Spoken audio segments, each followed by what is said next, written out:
मित्रांनो, या 13व्या आठवड्यातून बिग बॉस मराठीच्या घरातून बाहेर पडण्यासाठी एकूण 5 सदस्य हे नॉमिनेट झालेत. यामध्ये राकेश बापट, अनुश्री माने, विशाल कोटियान, दीपाली सय्यद आणि राखी सावंत अशा 5 सदस्यांचा समावेश आहे. नुकतेच 13व्या आठवड्याचे ओपनिंग वोटिंग ट्रेंड आले आहेत. या वोटिंग ट्रेंडनुसार सगळ्यात खाली राखी सावंत आहे. राखी सावंत ही बिग बॉसच्या घरातील एंटरटेनमेंट क्वीन म्हणून ओळखली जाते.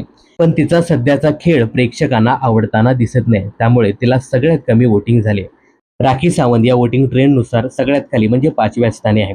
तर 4थ्या स्थानी दीपाली सय्यद आहे. दीपाली सय्यद हिला देखील आता चांगली वोटिंग होताना दिसते. या ओपनिंग वोटिंग ट्रेंडनुसार 3ऱ्या स्थानी बिग बॉसच्या घरातील मास्टर माइंड विशाल कोटियान आहे. विशाल कोटियान याला देखील भरपूर सारी वोटिंग होताना दिसते. तर 2ऱ्या स्थानी बिग बॉसच्या घरातील एक स्ट्रॉंग कंटेस्टंट अनुश्री माने हिचा नंबर आहे. अनुश्रीच्या खेळाचं सध्या सर्वत्र कौतुक होताना दिसते. तिला सध्या तरी 2ऱ्या क्रमांकाची वोटिंग होताना दिसते. तर या वोटिंग ट्रेंडमध्ये पहिल्या स्थानी पाहायला मिळतोय राकेश बापट.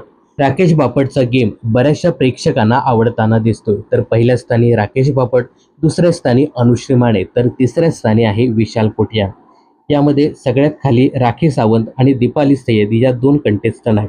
तर काय वाटतं तुम्हाला, या 5 सदस्यांपैकी कोण जाणार या आठवड्यात घराबाहेर, हे कमेंट्स करून नक्की सांगा.